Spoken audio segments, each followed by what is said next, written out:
Hello, and welcome back to Authentically Shawna. I'm your host, Dr. Shawna Berk. Welcome to season 2. I am so beyond thrilled to be back with you all. It seemed only fitting for me to record episode 1 of this season in the same place that I started the podcast in a town called Markham, which is a suburb of Toronto. I am back up here this summer to primarily work with Dr. George Roth, who is the founder of a technique called matrix repatterning. If you want to know more about that, I did a couple episodes last season with Oliver Hartan, who is the education director. It's called Matrix Repatterning Part 1 and Part 2. You can find that in the season 1. It came back up here this summer to get more work done on myself by Dr. Roth. And this was not the summer that I had necessarily had planned. My intention had always been to come up and see Dr. Roth. And I had thought that this summer, my mom and I would go to Prince Edward Island, which has sort of been a girls' trip dream of ours. We love L.M. Montgomery and her famous novel, Anne of Green Gables. And so we wanted to go to Prince Edward Island. And it just didn't work out this summer. And so I thought, okay, I'm still coming up to see Dr. Roth. Now, just we'll talk schedule wise. He works Tuesday, Wednesday, Thursdays. And so I knew I wanted to get worked on him 6 times. So I thought, okay, now I have this pretty decent gap of time where I'm not getting worked on by him. What am I going to do with that time? And so I looked up retreat centers and I found a retreat center that is on a lake north of this area called Lake Simcoe. And I thought, okay, that is what I'm going to do. I am going to go to this retreat center because the dates work out perfectly. And it just had that feeling of this is what I need to be doing this summer. And so they happen to have a silent retreat, which is one of the main things that they offer, that happened to be the exact time that I wanted to come up to Toronto. So mid-July. And so I booked a 6-day silent meditation retreat with them. So the schedule for me looks like I went and saw Dr. Roth Tuesday, Wednesday, Thursday. Then I drove about 45 minutes north with some stops, which will be episode 2, and arrived early evening at the retreat center and commenced the retreat. And then essentially, really, it's 4 days, 4 full days of silence. So you arrive on a Thursday, then you have Friday, Saturday, Sunday, Monday, and then it's a half day on Tuesday, and then you leave midday. And then I came back to Markham and am seeing Dr. Roth Tuesday, Wednesday, Thursday. So today is Wednesday. I leave this area tomorrow. And I wanted to chat about my experience at this silent retreat because I didn't know what to expect going into the silent retreat. I've never been to this retreat center before. I've been to other retreat centers, which are quite famous in America. So there's Kripalu, which is in Massachusetts, which is also stunning. It's where I did my yoga teacher training. There's the Omega Institute, which is in Rhinebeck, New York, also amazing on its own. And then there's Esalen in California, which is in Big Sur and on the Bluffs. So all these really amazing retreat centers. And I have to say that this retreat center, which is called Loretto Mary Holm, has my heart. And can't wait to tell you about it because I want everyone to go. If that's possible, and if it's something you want to do, I so 10 out of 10 recommend going to this retreat center. So I wanted to chat a little bit about the grounds and the experience and the timetable, and just to give people sort of a sense of what it was like. And I'll talk a little bit about my own experience in what I found for myself. I want to start the story back a few months and say that it had been a really tough spring for me. Spring of 2025 felt like just a really low in my recovery process. I felt like I'm doing the things, I'm doing modalities 3 to 4 days a week, and I'm making some improvements, but not improvements to where my functional activity is improving. And that is disheartening because I just felt like I'm giving this my all and I don't know what else there is to give. I don't know what other doors to knock on. I don't know what to do and I'm going to keep moving forward. I'm not giving up. I don't know what to do. I'm in this sort of liminal space of not understanding what next is, which is probably why I was attracted to doing a silent retreat. And if I'm being really honest, I would say I was very nervous going into the retreat, not because I thought that being silent would be difficult, but more because I didn't know what was waiting for me in the silence. And I will say the past almost 8 years have been really challenging in so many ways and so many layers and levels. And when I told a couple of my friends and mentors that I was doing this trip, they said, Shauna, this is like, first of all, this is exactly what you need to be doing.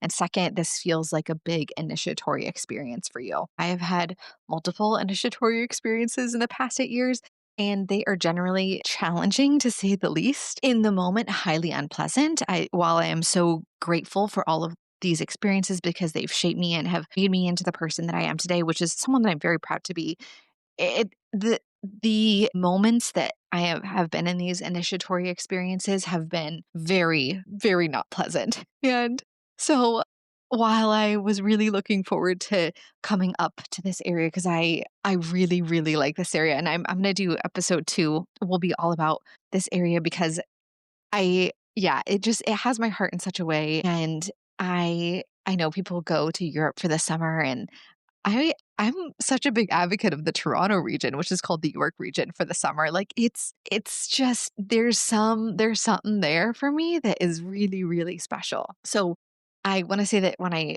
knew that I was going to do this silent retreat, I didn't know what to expect. And even though I didn't know what to expect, I feel like one of the things that I really like about myself is even if I don't know what to expect, I'm still game.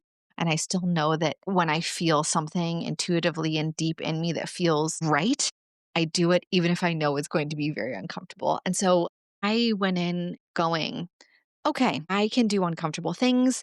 And if this is the next step for me in my healing process, I'm here to be uncomfortable for 6 days. I sign up for that. And I'll just say that that was so the opposite of my experience. So I want to talk first about this property. I'm not a historian, and I will just start out by saying that. So my history might not be completely accurate, but we'll say it's close.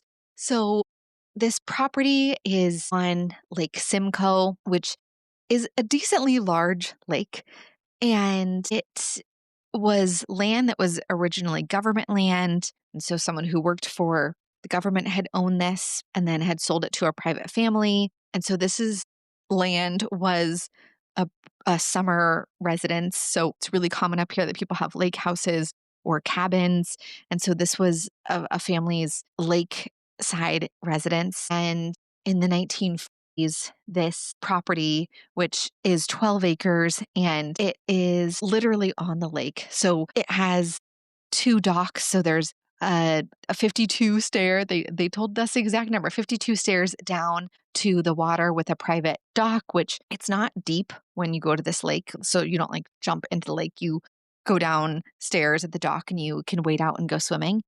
And then there's a little slope down. So there's a more gentle dock to enter the water. But this property is just, if I could invent a place where there is tranquility and where you can go and just be, I would invent this place. And I'm so glad that it exists and I don't need to invent it. And I can just go and really appreciate this place and space. And this property was purchased by a Loretto sister. So the Loretto sisters are Catholic, I'm not sure the right word, a Catholic group of nuns, and they exist all over the world, but there is a group that is in the Toronto area. And so one of the sisters with her inheritance purchased this land as a way for sisters to have a retreat in the summer. And so a part of being, at least when there were other rules of being a Loretto sister, was that you had to go on retreat as a part of being a sister, just because it's good for the soul. And so at that point, the Loretto sisters were not allowed to go home because they had left their families. And so they needed a place to go. and retreat. And so they had this place at Lake Simcoe. And in about 2000, the rules had changed with the Loretto sisters and they could go home. They could travel to other parts of the world as a part of their retreat. And so they opened up this space for others. So it became a spiritual retreat center. And the amazing part is that they're sharing this space with anyone who wants to come up and be with this land. The main building is called Edgar House, which is the last name of the gentleman who was the first owner and builder. And it's a gorgeous two-story house. And I'll chat about some of the people who were there. So Mary, who is a Loretto sister and lives in the Toronto area, but has been heavily involved in this property for a long time and is really in so many ways a part of what the landscape looks like and the tending of the gardens. And she was wonderful. Hi, Mary. When this land went from being government land to private land, the family that owned it were quite wealthy. And so they added some amenities to the property. So now when you go to this property, a main part of the space is this house. And so that's where we first met. So the first night we all got together and sat in a circle in the library, and they have a beautiful library with so many texts. I also forgot to mention that the Loretto sisters are followers of Mary Ward, who was born in England in the 1600s and was Catholic, which I mean, I'm not, again, I'm not a historian, but at that point in history, being Catholic was a good way to get yourself killed in England. And so she fled England and really felt like women were a big part of who were going to change the world. And she was very ahead of her time. And her ideas are still being used worldwide, which is really brilliant. And so there's books on Mary Ward, there's books on spirituality, there's a whole collection of books. So when we first arrive into the space, there are chairs set up, and I think one of the really amazing parts about this experience is that there were 10 of us, and we only spoke to each other on night one and the last day. So I don't know anyone, but you knew everyone in a way that was so interesting because we all decided to take essentially a vow of silence together, an intentional vow of silence. So the first night we had an introduction to what was going to happen, and they said a prayer over us, and then we all got to have dinner together. So we had a chef.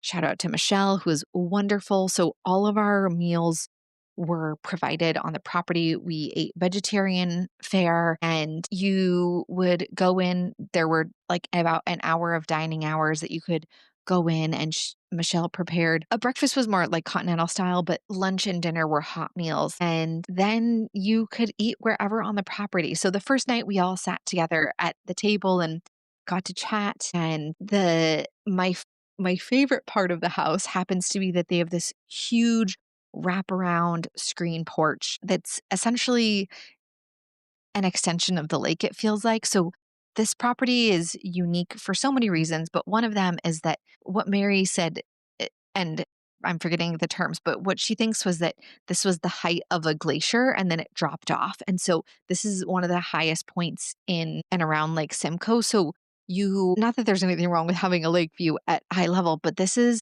a lake view where you have their greenery and their garden. You have the lushness of the trees that drop down. It's a sheer drop, which is why you have to take stairs to get down to the dock. And then you just have lake. Like that is your eye view. And this porch was amazing. And the last day we talked about our favorite places on the property. And I said, my favorite place at the dining room table, there was one pane of window where I could look out from, I didn't have to try. This was the easiest, best view I've ever had.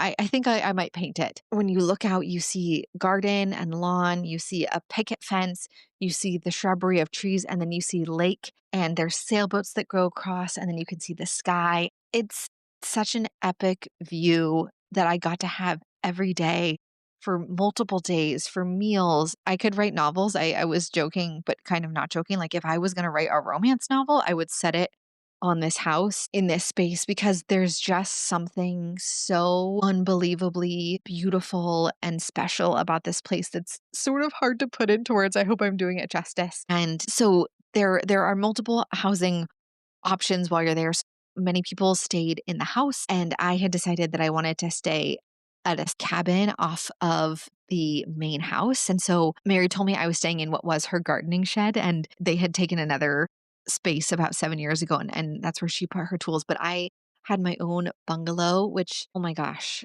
I had a screen door, and my room had a bed and a bathroom, but one of my favorite parts is I had my own reclining chair. I could sit and read in my own reclining chair in my room, and I could open the door and there was windows and I had this beautiful breeze, and you can hear other humans who are not a part of the silent retreat because it's a lake and lakes happen to have an echo a lot of times, but most of the time your sounds were birds chirping and insects and the wind and the trees. It was peaceful in a way that I have never experienced. It was remarkable because I feel that the past 8 years, I have not had a lot of peace in myself, in my physical form. My physical form has felt uncomfortable to me, and I just felt all of that melt away when I arrived. And it I I also want to say that a big part of this retreat, which you can choose to or not choose to do, is to have spiritual direction.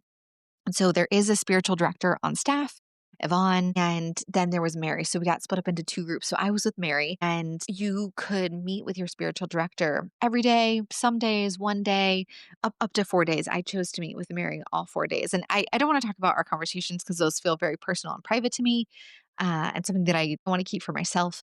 But what I will say is it was so wonderful to have that be the only conversation that I had all day was less than an hour conversation with Mary. There is something about having someone check in with you and see what's going on, and then you go and explore whatever that looks like. So I think for myself, I wasn't sure what silence would look like. There's other types of silent retreats where you're sitting in meditation all day. I will say that was not this. This was very much so you can do whatever you'd like in silence. So that could look like going down to the dock. I mean, the dock is so I'll have pictures up on my Instagram, so you can scroll through some of the photos. But the dock is wonderful. There's seats and there's an overhang. If you've ever been invited to a party or a place where every detail has been thought of and nothing is an afterthought and you feel cared for and you're not even sure who's caring for you, you just know that you are cared for in a way that is deep and so profound that everything is there for you. Everything and more is there for you.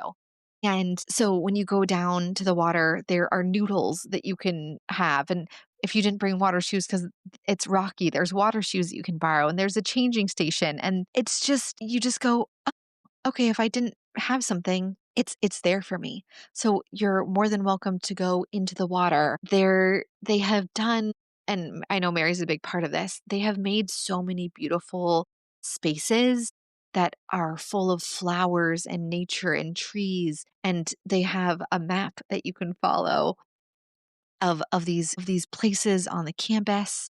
They have built a labyrinth that is a design from a 15th century church in the forest, which is a whole other realm within itself. I would consider it a walking meditation.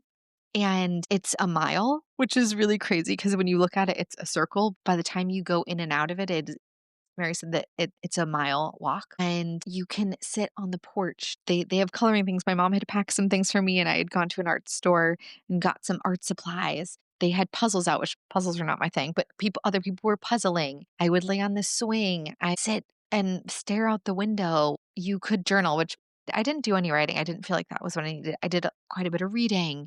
And you can do anything and nothing. And that was the brilliance of it. There's also, because you're in a neighborhood, there's access to a couple of we'll call them beaches, although I live in Long Beach, California, so I wouldn't consider these are not beaches. These are like neighborhood areas where you have to have a pass. You have to be a neighbor in order to access some greenery and then direct access to the lake, and then which was also a short walking distance from the campus.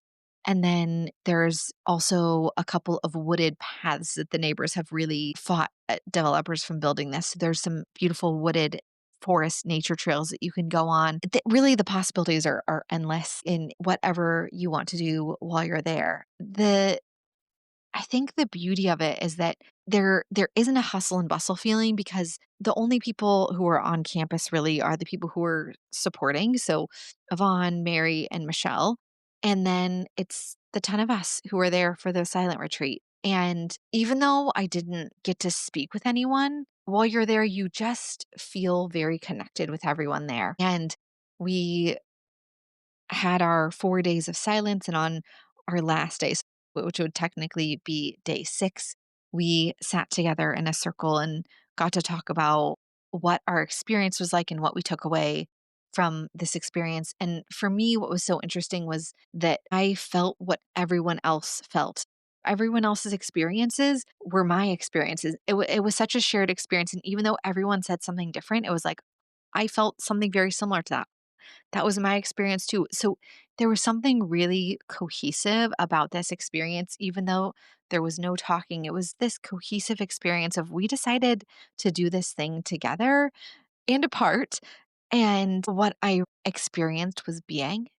And I felt things that I had mentally tried to feel. So for me, I felt gratitude, but in my body, I felt gratitude. And I know that mentally I have been grateful and I know I have physically been grateful, but there was just a being of grateful that I was there. And there was no trying.